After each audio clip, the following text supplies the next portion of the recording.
Shwmae, sut ydych chi? Dwi'n gobeithio ydych chi'n ansaf gan iach. Diolch yn fawr am eich gwylio am y fideo hwn.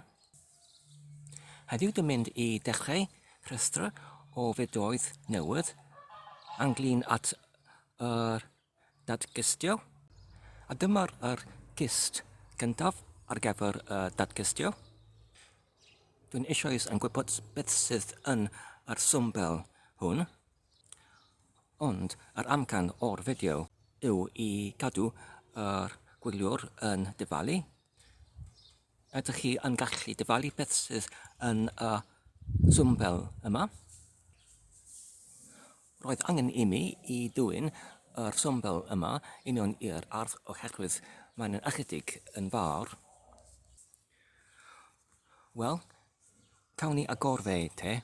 Dyma'r cymwysiad o'r gist. Mae'n un yn ddal cipwr.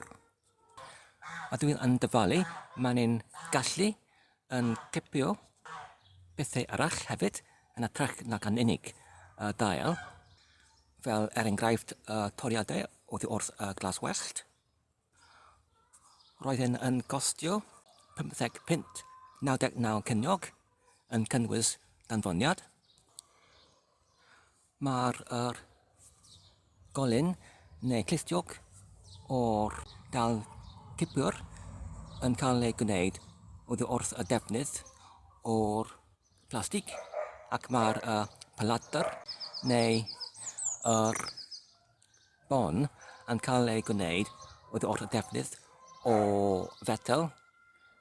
Dwi'n yn dyfalu, mae'n un dir, ac mae'r cipwyr yn cael ei gwneud oddi wrth y defnydd o plastig hefyd.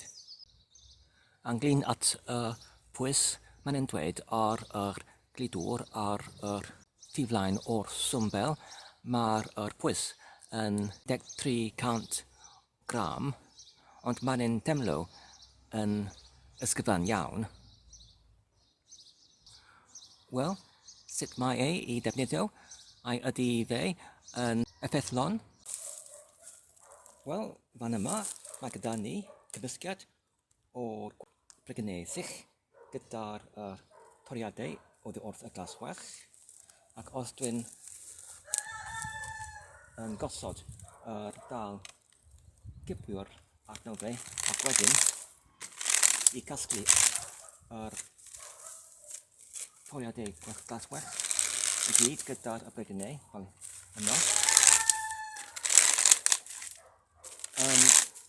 Uniongyrchol, dwi'n yn temlo mae'n mor hawdd i'n defnyddio, achos mae'n mor ysgyfan ac mae'n mor effeithiol yn casglu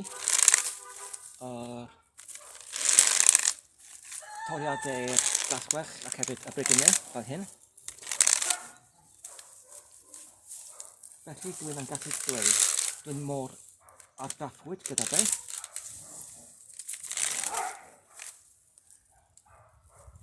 Ac mae'n hefyd yn gallu cynnal yr gwastraff fel hyn, mor cyflawn.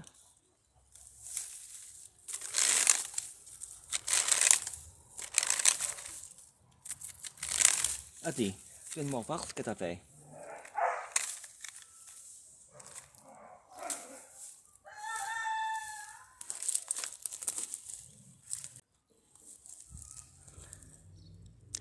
Felly, ynglyn at yr datgystiad yma, mae'r hyn yn bawd i fyny. Diolch am eich gwylio.